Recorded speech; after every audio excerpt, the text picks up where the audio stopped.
ধরনের উদ্যোগ নিয়েছেন, এটি এই মুহূর্তে প্রয়োজন ছিল। আমাদের আমজনতার দল থেকে আরো একবার ধন্যবাদ জানাই।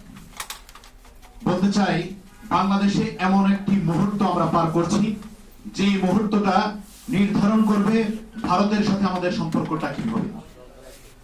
ভারত যদি আওয়ামী লীগের সাথে সম্পর্ক করে, বাংলাদেশের সাথে কোনো সম্পর্ক তাদের সাথে হবে না, স্পষ্ট এবং পরিষ্কার কথা।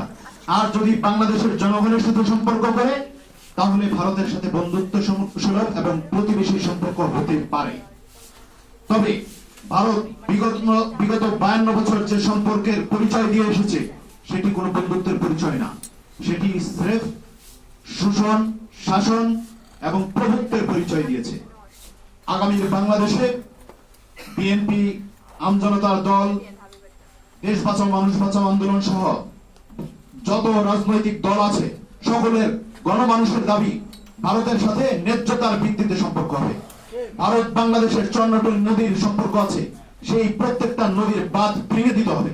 আমরা চাই বাংলাদেশের কৃষকরা তাদের শস্য উৎপাদন করে এদেশের চাহিদা মিটিয়ে বিদেশে রপ্তানি করবে, এবং বাণিজ্যিক সম্পর্ক যেটা আছে সেটা আমরা তাদের সাথে রক্ষা করতে চাই। তবে তাদের কাছ থেকে আমরা ফিরিয়ে নিচ্ছি না, প্রয়োজন হলে ভিন্ন রাষ্ট্র থেকে আমরা সেটি আমাদের বাণিজ্যিক সম্পর্ক বজায় রাখবো।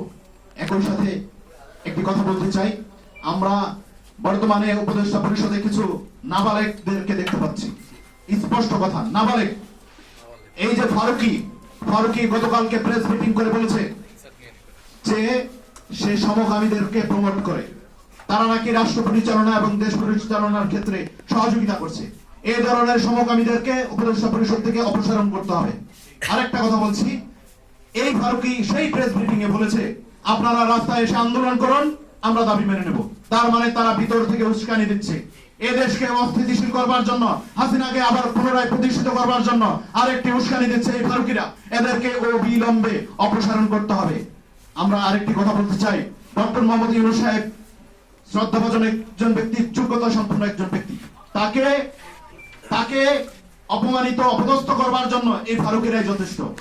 তাই স্যার, আপনাকে বিনয়ের সাথে অনুরোধ করছি, এই ধরনের অপদার্থ যারা আছে, এই সমকামীর প্রমোটকারী, সমকামী যারা আছে, বহু ব্যবসায়ী যারা আছে, তাদেরকে উপদেষ্টা পরিষদ থেকে সরিয়ে দ্রুততম সময়ের মধ্যে নির্বাচনের একটি রোডম্যাপ ঘোষণা করে প্রত্যেক রাজনৈতিক দলের এবং মানুষের আশা আকাঙ্ক্ষার প্রতিফলন ঘটান।